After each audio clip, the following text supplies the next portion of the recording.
નમસ્તે વિદ્યાર્થી મિત્રો. ધોરણ 12ની અંદર વાણિજ્ય વ્યવસ્થાની અંદર અગાઉ આપણે સંકલનના લક્ષણો અને મહત્વ જોયું. આગળ ખૂબ જ મહત્વનો પ્રશ્ન, સંચાલનના કાર્ય વિસ્તારો. 2 માર્ક્સમાં પૂછાય છે કે સંચાલનના કાર્ય વિસ્તારો કયા કયા છે. MCQમાં પણ પૂછાય કે કેટલા છે, તો એનો જવાબ છે 4. સંચાલનના કાર્ય વિસ્તારો કયા? આપણે સંચાલનની 3 સપાટીઓમાં મધ્ય સપાટી જોઈ હતી, એમાં પણ આછો પાત્રો આનો એક ખ્યાલ આવેલો. પછી સંચાલનના મુખ્ય 4 કાર્ય વિસ્તારો છે. એક છે ઉત્પાદન સંચાલન, બીજું છે માર્કેટિંગ સંચાલન, ત્રીજું છે નાણાકીય સંચાલન અને ચોથું છે કર્મચારી સંચાલન અથવા માનવ સંસાધન સંચાલન. ફરી વખતે 4 સંચાલન: production management, marketing management, finance management and HRM, human resource management. These are called functional areas of management. સંચાલનના 4 કાર્ય વિસ્તારો આપેલા છે. અત્યારે આપણે આમાં જોઈશું માર્કેટિંગ સંચાલન. માર્કેટિંગ સંચાલન, માર્કેટિંગ એટલે અત્યારે આપણે જનરલ કોન્સેપ્ટ એવો છે કે માર્કેટિંગ કરવું એટલે વસ્તુનું વેચાણ કરવું. તો વેચાણ કરવું એ જ માર્કેટિંગ નથી. આ પણ એક આખું ચેપ્ટર છે આગળ, ચેપ્ટર નંબર 9. ઓકે, તો આખું ચેપ્ટર છે, એ વખતે આપણે ડીપમાં જઈશું. તો માર્કેટિંગ સંચાલનની અંદર શાનો સમાવેશ થાય છે? તો આપણે જોઈએ સામાન્ય કે વસ્તુનું ઉત્પાદન કરી ગ્રાહક સુધી પહોંચાડવા સુધીની જે કોઈ પણ પ્રક્રિયા કરવામાં આવે છે, જે કોઈ પણ કાર્ય કરવામાં આવે છે, એ બધાનો સમાવેશ માર્કેટિંગ સંચાલનમાં થાય છે. હવે ગ્રાહકની જે ઈચ્છા છે, ગ્રાહકની જે કહીએ ને કે એની ઈચ્છાને આપૂર્તિ કરવા માટે એનું માર્કેટ રિસર્ચ કરવામાં આવતું હોય છે કે ગ્રાહકોને શું જોઈએ છે, એની ડિઝાયર શું છે, એની ખ્વાહિશ શું છે. એ જે માર્કેટિંગ મેનેજર્સ હોય એ એને સ્ટડી કરે છે, એનું માર્કેટ રિસર્ચ કરે છે. માર્કેટ રિસર્ચ કર્યા પછી એ પ્રોડક્ટને પ્રોડ્યુસ કરે છે, ઉત્પાદન કરી ત્યાર પછી એનું ઉત્પાદન પ્રક્રિયા કાચા માલને ઉત્પાદન કરી તૈયાર માલમાં કન્વર્ટ કરે છે અને ગ્રાહક સુધી વેચાણ કરી વેચાણ પછીની સેવાઓ, આ બધા જ કાર્યો માર્કેટિંગ સંચાલનમાં સમાવેશ થઈ જાય છે. તો આ એક વિશાળ કોન્સેપ્ટ છે, એક વિશાળ ખ્યાલ ધરાવે છે. અત્યારે આપણે એમાં જોઈશું કે માર્કેટિંગ સંચાલનના જે એક અંદર ઇન્ક્લુડેડ પ્રશ્ન છે કે માર્કેટિંગ મિશ્ર અથવા બજાર મિશ્ર, ગુજરાતીમાં ક્યારેક પૂછે છે બજાર મિશ્ર. તો એ બજાર મિશ્ર અથવા માર્કેટિંગ મિશ્રનો મહત્વનો પ્રશ્ન 3 માર્ક્સમાં પૂછાય એવો કે કયા છે માર્કેટિંગ મિશ્ર, સમજાવો શોર્ટ નોટ તરીકે. તો એમાં છે 4 P's, 4 P's. એ 4 P આપણે જોઈએ તો એ 4 P કયા છે? તો મિત્રો એ સમજીશું અને ધ્યાન રાખીશું. પહેલો P ફોર પ્રોડક્ટ, પ્રોડક્ટ યાને પેદાશ. બીજો P ફોર પ્રાઇસ, પ્રાઇસ યાને કિંમત. ઓકે. ત્રીજો P ફોર પ્લેસ અથવા ફિઝિકલ ડિસ્ટ્રીબ્યુશન, ફિઝિકલ ડિસ્ટ્રીબ્યુશન યાને વિતરણ, ભૌતિક વિતરણ. ઓકે, ભૌતિક વિતરણ. અને ચોથું છે P ફોર પ્રમોશન.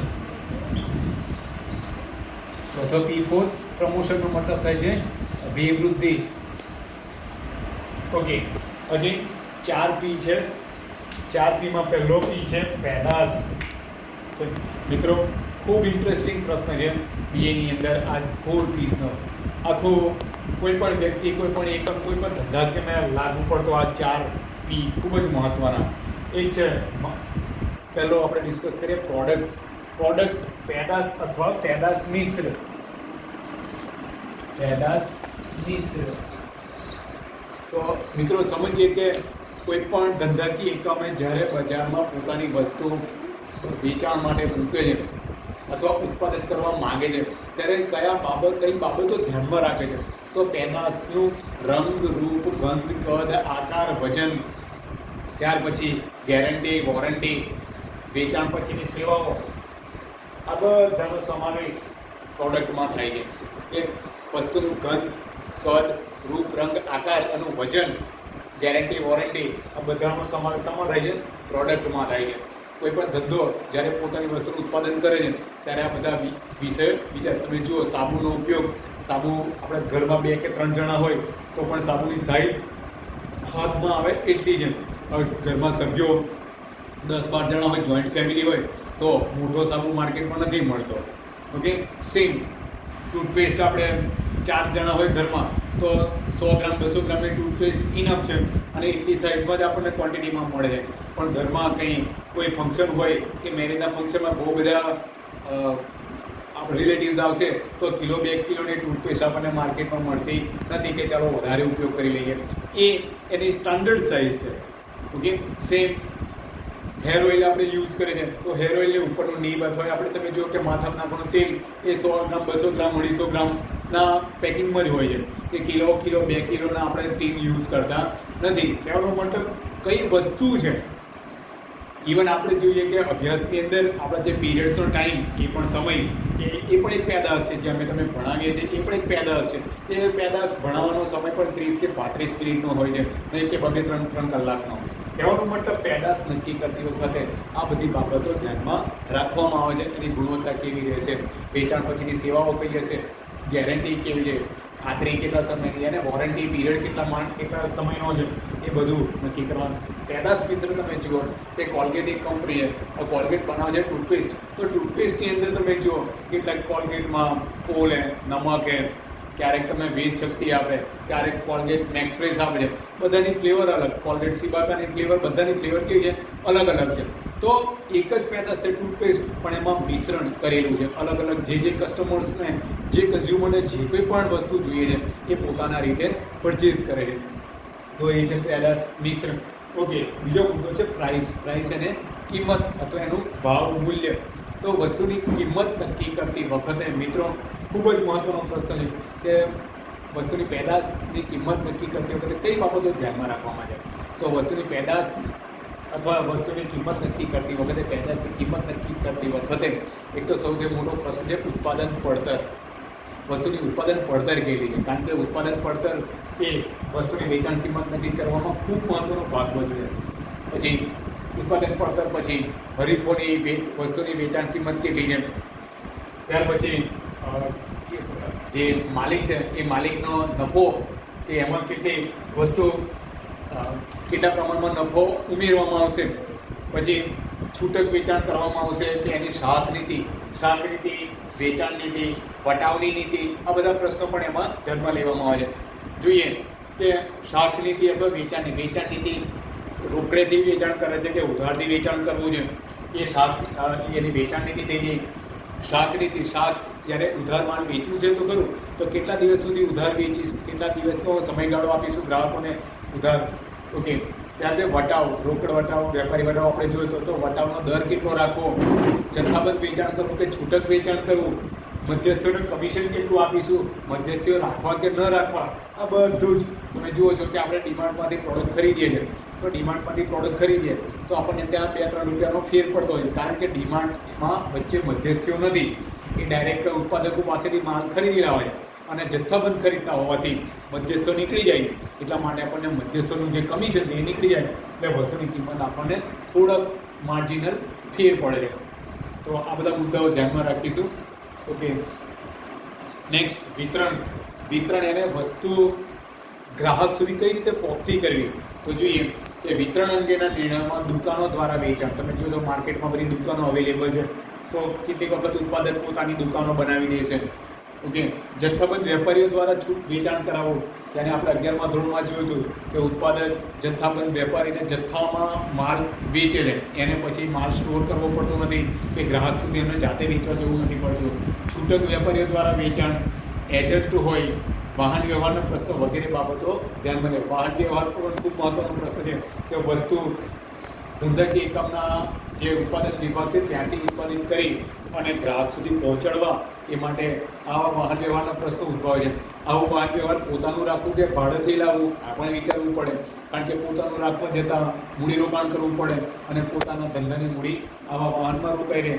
ભાડેથી લાવે તો ભાડાની અંદર કેટલીક વખત જે વાહન વ્યવહારવાળા સ્ટ્રાઇક પર જતા રહે ત્યારે મુશ્કેલીના પ્રશ્નો હોય છે. તો ધંધાકીય એકમમાં બધા પ્રશ્નો વિચારે છે, તો એ કિંમત નક્કી કરતી વખતે ધ્યાનમાં લેવાય. ત્યાર પછી વસ્તુનું વિતરણ કરતી વખતે આવા પ્રશ્નો ધ્યાનમાં લેવાય છે. વિતરણની બાબતમાં ધંધાનું કદ અને વિસ્તાર પણ સંકળાયેલ છે. વિતરણ કરવું છે તો ધંધાનું કદ જો નાનું હોય તો એ પ્રત્યક્ષ રીતે વેચાણ કરશે, તો ધંધાનું કદ વિશાળ હોય તો એ વિતરણ બીજા વિતરકો નોમિનેટ કરશે. અને ધંધાના વિસ્તારો ક્યાં છે, હિલી એરિયા યાને કોઈ કહીએ ને કે પર્વતાળ પ્રદેશની અંદર તમે જો તો વસ્તુની કિંમત વધારે હોય છે, ઓકે, ત્યાં આગળ ટ્રાન્સપોર્ટેશન કરવું પણ અઘરું પડતું હોય છે. દૂર દૂરના વિસ્તારમાં હોય તો આ બધા પ્રશ્નો ધ્યાનમાં લેવા પડતા હોય છે કે પોતાના ગ્રાહકો ક્યાં છે ને કેવા છે. છેલ્લો મુદ્દો છે પ્રમોશન અથવા વસ્તુનું વેચાણ કરવાની અભિવૃદ્ધિ. તમે જુઓ છો આજકાલ રિયાલિટી શોની અંદર કોઈ પણ ટીવી પ્રોગ્રામની અંદર સિંગિંગ કોમ્પિટિશન હોય કે પછી કોઈ બીજા ફંક્શન્સ હોય કે પ્રોગ્રામ્સ, એની અંદર તમે જુઓ છો તો સિરિયલની અંદર પણ કેટલીક વખતે જે કોઈ પણ નવી સિરિયલ આવવાની હોય કે નવી મૂવી લોન્ચ થવાની હોય, નવી મૂવી માર્કેટમાં લોન્ચ થવાની હોય, ત્યારે એ મૂવીના એક્ટર અથવા એક્ટ્રેસ અથવા એના જે લગતા કલાકારો છે એ રિયાલિટી શોમાં આવે છે અને પોતાની આવનારી મૂવી વિશે ડિસ્કસ કરે છે. એવી રીતે મર્જ કરી દે છે એને કે જેથી કરીને ગ્રાહકોને સીધો મેસેજ જાય છે. તો આ જે સ્ટેપ છે એ પ્રમોશનનું કાર્ય છે. તો પ્રમોશન તેને અભિવૃદ્ધિના જે પ્રશ્નોની અંદર શું થાય છે તો અભિવૃદ્ધિની અંદર જાહેરાત, પ્રસિદ્ધિ, સેલ્સમેનો દ્વારા વ્યક્તિગત વેચાણ કરવું અને વેપાર વૃદ્ધિ માટે ગ્રાહકો અને વેપારીઓને કમિશન આપવું, આ બધા પ્રશ્નોનો સમાવેશ થાય છે. અભિવૃદ્ધિ કરવાથી ફાયદો શું થાય છે તો અભિવૃદ્ધિ કરવાથી વેચાણમાં નોંધપાત્ર વધારો થાય છે. કારણ કે જ્યાં સુધી ગ્રાહક સમજશે નહીં, ગ્રાહક જાણશે નહીં વસ્તુ માટે, જાહેરાત દ્વારા કે પ્રસિદ્ધિ દ્વારા જ્યારે ગ્રાહક સમજશે નહીં અથવા વસ્તુ વિશે જાણતો જ નહીં હોય તો એ વસ્તુ ખરીદશે નહીં. તો જાહેરાતો દ્વારા કે અભિવૃદ્ધિ દ્વારા ગ્રાહકોને વસ્તુની જાણ કરવામાં આવે અને એ ગ્રાહક એ વસ્તુ ખરીદવા માટે પ્રેરાય છે અથવા આકર્ષાય છે. તો અભિવૃદ્ધિના નિર્ણયોને કારણે કેટલાક ખર્ચો તો થાય છે. તમે જો પેપ્સી અને કોક એક કાર્બોહાઈડ્રેટ વોટર જ છે, છતાં પણ એ જાહેરાતોમાં એટલો અઢળક ખર્ચ કરે છે કે તમે જો આપણે ઇન્ડિયન ક્રિકેટ ટીમ બે ભાગમાં વહેંચેલા છે, અડધા પેપ્સી સાઈડ છે, અડધા કોકાકોલા સાઈડ છે, પણ બધા જ પ્લેયરો આવી કોઈને કોઈ જાહેરાતમાં ઇન્વોલ્વ થયેલા છે. કેટલીક ફિલ્મ સેલિબ્રિટીઝ પણ આવી સોડા વોટરની અંદર તમે જો જાહેરાતોમાં આવતા હોય છે તો એ કરોડો રૂપિયા ફી વસૂલ કરે છે. તો જો કરોડો રૂપિયા ત્યાં ખર્ચ ન કરે અને એટલી કિંમત ઘટાડે તો વસ્તુ આપણને સસ્તામાં મળે, પણ ના, એવું નથી કરતા, વધારે ખર્ચો કરે છે અને લોકોને એ વસ્તુ ખરીદવા માટે પ્રેરે અને આપણે એને હોંશે હોંશે ખરીદતા હોઈએ છીએ. તો એ અભિવૃદ્ધિનું કાર્ય છે. તો મિત્રો 4P ખૂબ જ મહત્ત્વનો પ્રશ્ન, પ્રાઇસ, પ્રોડક્ટ, પ્રમોશન અને પ્લેસ અથવા પ્રોડક્ટ, પ્રાઇસ, પ્લેસ અને પ્રમોશન, આ 4P ને તમે ટેક્સ્ટબુકમાંથી વાંચી અને એને વ્યવસ્થિત રીતે સમજી અને નોટબુકમાં લખશો. ઓકે, ત્યાર પછી એક છે પ્રશ્ન છે માનવ સંસાધન સંચાલન. માનવ સંસાધન સંચાલન અને કર્મચારી વ્યવસ્થા, આ આખું ચેપ્ટર છે. આગળ કર્મચારી વ્યવસ્થાની અંદર આપણે ડિટેલમાં જોઈશું. હમણાં ટેમ્પરરી તમે થોડું ઉપર છેલ્લે એનું વાંચી લેજો જેથી કરીને પરીક્ષામાં પણ થોડું કામ લાગી શકે છે. પછી જે નાણાકીય સંચાલન, એ પણ આખું ચેપ્ટર છે. નાણાકીય સંચાલન એટલે નાણાંની વ્યવસ્થા કરવી, મૂડી મેળવવી, મૂડીનો ઉપયોગ કરવો અને ત્યાર પછી જે કોઈ પણ આવક થાય આવકની વહેંચણી કરવી, આવી મૂડી ક્યાંથી મેળવીશું, એનો કેવી રીતે ઉપયોગ કરીશું, એ પણ ટુ ધ પોઈન્ટ આપણને ટેક્સ્ટબુકમાં 12 નંબરના પેજ પર આપેલું છે. આપણે એ ઉપર છેલ્લો હમણાં ડિસ્કસ કરીશું. અને ત્યાર પછીનો છેલ્લો પ્રશ્ન છે ઉત્પાદન સંચાલન. તો નાણાકીય સંચાલન અને કર્મચારી વ્યવસ્થા સંચાલન આગળના ચેપ્ટરમાં આપણે ડિટેલમાં ડિસ્કસ કરીશું. આપણે જોઈએ ઉત્પાદન સંચાલન. તો ઉત્પાદન સંચાલન એટલે શું તો જોઈએ છેલ્લો આ બે પોઈન્ટ, જો કે 4P આગળના ચેપ્ટરમાં પણ છે પણ મહત્વનો પ્રશ્ન હોવાથી આપણે ડિસ્કસ કર્યું. ઉત્પાદન સંચાલનની અંદર ઉત્પાદન સંચાલન ઉત્પાદનનું આયોજન કરવાની, કાર્યક્રમ નક્કી કરવાની, સંકલન સાધવાની, દોરવણી આપવાની અને અંકુશ રાખવાની એક પ્રક્રિયા છે. એટલે જ્યારે સંચાલનની કોઈ પણ વ્યાખ્યા આપવાની હોય ત્યારે આયોજન, વ્યવસ્થાપન, દોરવણી અને અંકુશ આવે એને તમે શબ્દાર્થ કરી દો તો તમે વ્યાખ્યા લખી શકો છો. તો એના જે મુખ્ય કાર્યો છે એ કયા છે તો પહેલું છે ઉત્પાદનનું આયોજન કરવું, ઉત્પાદનનું સંશોધન કરવું, કઈ પ્રોડક્ટની જરૂર છે એ ઉત્પાદન સંશોધન કરવું, વસ્તુ વિકાસ તેમજ પેદાશ મિશ્ર, મેં હમણાં તમને વાત કરી કે વસ્તુનો વિકાસ કેવી રીતે કરવો, પેદાશ મિશ્રની પસંદગી કરવી કે કઈ વસ્તુ મિક્સ કરવી, ટેકનોલોજી તેમજ યંત્રોની પસંદગી કરવી, આ બધું ઉત્પાદન પ્રોડક્શનને લગતા પ્રશ્નો છે. ધંધાના સ્થાનની પસંદગી, ધંધાનું સ્થાન ખૂબ જ મહત્વનું છે. કે હાઈવેઝ હોય, રેલવેઝ કનેક્ટિવિટી હોય અથવા કર્મચારી અવેલેબલ હોય એવી જગ્યાએ પસંદગી કરવી, ટેકનોલોજીની પસંદગી કરવી, માલ સામગ્રી તેમજ ઉત્પાદન માટે અન્ય જરૂરિયાતોનો અંદાજ મેળવો, કાચો માલ ક્યાંથી મળશે, કેટલા પ્રમાણ મળશે, ઉત્પાદન અંકુશ રાખવો, ગુણવત્તા અંકુશ જાળવણી કરવી, ખર્ચ અથવા પડતર તેમજ ઉત્પાદકતાની જાળવણી તેમજ વૃદ્ધિ થાય તેવા કાર્યો કરવા અને ઉત્પાદનના વૈવિધ્યકરણને સરળીકરણનું દાખલ કરવું. સરળીકરણ યાને ઉત્પાદન એકદમ સિમ્પલ પ્રોસેસમાં જાય, બહુ જટિલ કે બીજા અનનેસેસરી જે અડચણો એને દૂર કરીને ઉત્પાદનનું કાર્ય સરળ થાય એવા કાર્યો કરવા. મિત્રો, પ્રશ્નો હતો એવા છે કે આપણે ઓનલાઈન આટલું ડિસ્કસ કરી નથી શકતા, બાકી એક એક મુદ્દાને આપણે એક એક બબ્બે પીરિયડ આરામથી ડિસ્કસ કરાય એટલા લોંગ છે ને ડિક્ટેટ કરી શકાય એવા છે, પરંતુ સમયની મર્યાદાને લઈને તમને હું બહુ ઝડપથી મેં શોર્ટમાં સમજાવું છું. ખૂબ મહત્ત્વનો પ્રશ્ન છે માર્કેટિંગ સંચાલન અંદર 4P: નાણાકીય સંચાલન અને કર્મચારી સંચાલન. નાણાકીય સંચાલનમાં જે નાણાંને લગતા પ્રશ્નો છે, કર્મચારી સંચાલનમાં કર્મચારીને લગતા પ્રશ્નો તમે એક વખત વાંચશો એટલે એને ખ્યાલ આવી જશે. અહીંયા આપણું આ ચેપ્ટર આપણે પૂર્ણ કરી છે. Thank you very much.